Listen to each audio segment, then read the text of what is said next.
Good morning, students. We are studying matter around us, pure. Okay, your second chapter. Now, in the previous video, we have studied about pure substances, impure substances, mixtures, etc. Then, pure substances are divided into two categories: elements and compound. Firstly we study the matter is divided into pure and mixture. तो pure और mixture हम लोग already study कर चुके हैं. Now we study the pure substances. Pure substances are divided into two categories: elements and compounds. Pure substances are divided into two categories. First is element and then compounds. In element we study about elements हैं क्या? Elements हैं pure substance that can be broken down into any simpler chemical substance, जिनको हम तोड़ सकते हैं किसी भी सिंपलर सब्सटेंस में बाय फिजिकल और ऑर्डिनरी केमिकल मीन. एलिमेंट वो प्योर सब्सटेंस हैं जिनको हम नहीं तोड़ पा रहे हैं. Element is a pure substance. Element क्या है? एक सिंगल सब्सटेंस जिसको हम टुकड़े नहीं कर सकते, नहीं तोड़ पा रहे हैं. That is known as elements. Example में हम लोग बोलते हैं हाइड्रोजन, कार्बन, ऑक्सीजन, नाइट्रोजन. ये सब क्या हैं? Elements. These all are elements जिनको हम क्या नहीं कर सकते, फर्दर डिवाइड नहीं कर सकते. अब कार्बन को अगर मैं डिवाइड करना चाहूँ तो किस में डिवाइड कर सकती हूँ? नहीं डिवाइड कर सकती. तो these are known as elements. Elements are the substances which can not be broken down, जिनको हम तोड़ के टुकड़ों में डिवाइड नहीं कर सकते हैं, वो है एलिमेंट्स. एलिमेंट्स को फिर फर्दर हम डिवाइड कर सकते हैं मेटल्स, नॉन मेटल्स और metalloids. We have studied earlier in class 8th about metals, non-metals and metalloids. We all know about their properties. Okay, then we study the mixture जिसमें क्या present है? एक या दो अलग तरह के एलिमेंट्स या कंपाउंड्स. देन कंपाउंड क्या है? कंपाउंड को हमने फिर फर्दर टू में डिवाइड किया है: organic and inorganic. Organic and inorganic. Okay, then we study mixtures.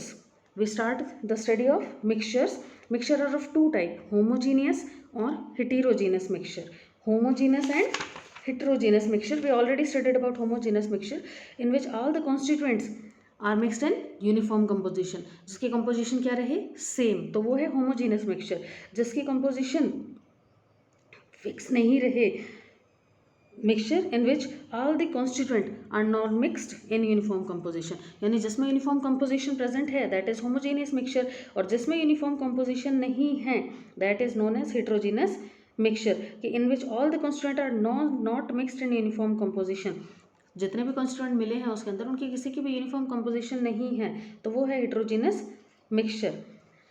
Now these mixtures, homogeneous mixture is also divided into one category, that is solution. homogeneous जो mixture है वो फिर से डिवाइड किया गया है सॉल्यूशन में. Okay, heterogeneous mixture are divided into colloids and suspensions. Heterogeneous mixtures are divided into colloids and suspension. Pure substances are divided into elements and compounds. Elements are further divided into metal, non-metal and metalloids. Compounds are divided into organic and inorganic. Then mixtures, there are two types of mixture: homogeneous and heterogeneous. Homogeneous mixture is further divided into solutions. Heterogeneous mixture is divided into two colloids and suspension. Now we have to study the first type of mixture, that is homogeneous, is solution. Now we start with the solution. Okay, a solution is a homogeneous mixture. homogeneous means, homogeneous mixture क्या है? homogeneous mixture अभी बताया था मैंने.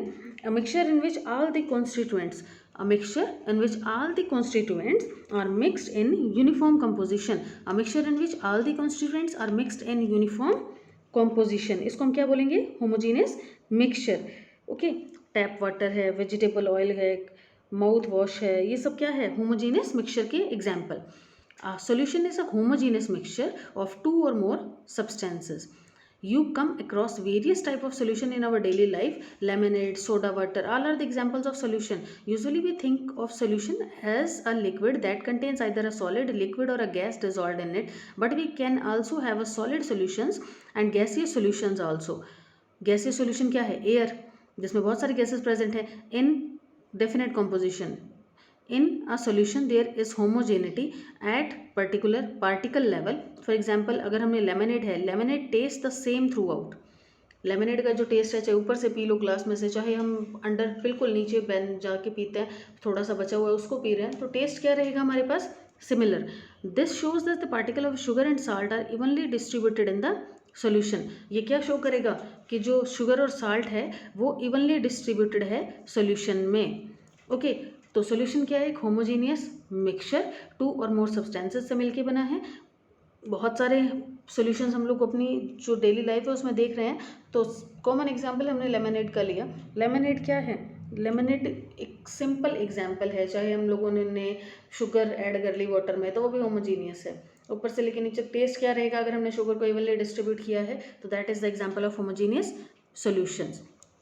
Now alloys. Alloys क्या है? Alloys are the mixture of two और more metal और मेटल और ए नॉन मेटल। मिक्सचर है या तो दो से ज़्यादा मेटल्स उसके अंदर हैं या फिर मेटल और नॉन मेटल का, and can not be separated into their components by physical method. Physical method के से ही हम इसको सेपरेट आउट नहीं कर पाएंगे, but still an alloy is considered as a mixture because it show the property of constituents and can have variable composition. For example, brass is the mixture of 30% zinc and 70% copper. Now a solution has a solvent and a solute. कोई भी solution जब बनता है तो उसमें एक part solvent और solute, ये दो तरह के कंपोनेंट्स इसमें प्रेजेंट होते हैं। सॉल्यूट जो है वो है स्मॉल अमाउंट में जो प्रेजेंट होगा, सॉल्वेंट वो है जिसके अंदर सॉल्यूट को घोला जाए, यानी जो स्मॉल अमाउंट में प्रेजेंट है दैट इज सॉल्यूट, और जो ज़्यादा अमाउंट में प्रेजेंट है वो है solvent. A solution has solvent as a solute its components. The component of a solution that dissolve the other component in it. Usually the component present in larger amount is called as solvent. अभी बताया मैंने, जो small quantity में present है वो है solute, जिसको हम घोल रहे हैं, और जिसमें घोल रहे हैं उसको हमने बोला solvent. Okay, the component of a solution that is dissolved in the solvent is called as solute. अब हम सॉल्यूट और सॉल्वेंट के एग्जांपल्स देख सकते हैं। A solution of sugar in water. Sugar को अगर वाटर में घोला जाए तो मीन्स शुगर मेरे पास क्या है? सॉल्यूट, यानी स्मॉल अमाउंट में प्रेजेंट है और इसको मैं घोल रही हूँ तो दैट इज सॉल्यूट, और वाटर मेरे पास क्या है? सॉल्वेंट, क्योंकि मैं शुगर को किस में डाल रही हूँ? वाटर में। In this solution sugar is solute and water is solvent. A solution of iodine in alcohol. Iodine का सोल्यूशन बनाना है एल्कोहल में, तो आयोडीन मेरे पास क्या है? सॉल्यूट, एल्कोहल मेरे पास क्या है? सॉल्वेंट, तो इस सोल्यूशन को हम बोलते हैं tincture iodine. Tincture iodine has iodine as solute and alcohol as solvent. Okay, now aerated drink like soda water are gas in liquid. Liquid के अंदर गैस कोई बॉटल्स में फिट किया जाता है, जब उसको खोलते हैं तो उसमें से गैस बाहर आ रही है। दीज कंटेन, कौन सी गैस होती है उसमें? CO2 एज सॉल्यूट, क्योंकि लिक्विड में हमने किसको डाला है? गैस को, तो गैस कितनी है? स्मॉल अमाउंट में, तो उसको हम क्या बोलेंगे? सॉल्यूट। और जो हमारे पास लिक्विड है, जो भी लिक्विड लिया है हमने, वो हमारे पास क्या है? Solvent. Air is a mixture of gas in gas. Air gas में गैस का मिक्सचर है। Air is a homogeneous mixture of number of gases. Air क्या है? होमोजेनियस मिक्सचर है बहुत सारे गैसेस का। Its two main constituents are oxygen, nitrogen. इसके दोनों कॉन्स्टिट्यूएंट क्या हैं? Oxygen and nitrogen. Main constituent यही है, नाइट्रोजन सबसे ज़्यादा प्रेजेंट है। The other gases are present in very small quantities. Okay, now we have to study properties of solution. We discuss the solute and solvent. Solute which is present in small amount, okay, जिसको हम घोल रहे हैं। solvent which is present in large quantity, और जिसके अंदर हम solute को mix कर रहे हैं। then है properties of solution. solution की property तो सबसे पहले तो हमने पढ़ी थी, solution क्या है? homogeneous mixture है। homogeneous mixture है, जो particles हैं उसका size बहुत ही small है, जो देन 1 नैनोमीटर, 1 नैनोमीटर से भी छोटा बोल सकते हैं हम लोग। 1 नैनोमीटर किसके इक्वल होता है? 10⁻⁹ मीटर के in diameter, so they can not be seen with by naked eyes because of very small particle size they do not scatter a beam of light. अब जब उनके पार्टिकल साइज इतना छोटा है तो वो स्कैटरिंग मीन्स लाइट को scatter नहीं कर पाते हैं, passing through the solution, so the path of A light is not visible in the solution. Solution में हम लोग लाइट के पाथ को नहीं दिखा पाते हैं। ओके, लाइट के पाथ को हम सोल्यूशन में नहीं दिखा सकते, क्यों? क्योंकि इनका जो पार्टिकल्स का साइज है वो बहुत ही छोटा है। कितना छोटा बता सकते हैं हम लोग? 1 नैनोमीटर से भी छोटा। Okay, the solute particles can not be separated from the mixture by the process of filtration. अब पार्टिकल का साइज इतना छोटा है तो सोल्यूट के पार्टिकल्स क्या हो जाते हैं? सोल्यूशन में मिक्स, और वो हम सेपरेट आउट फिल्ट्रेशन से नहीं कर सकते।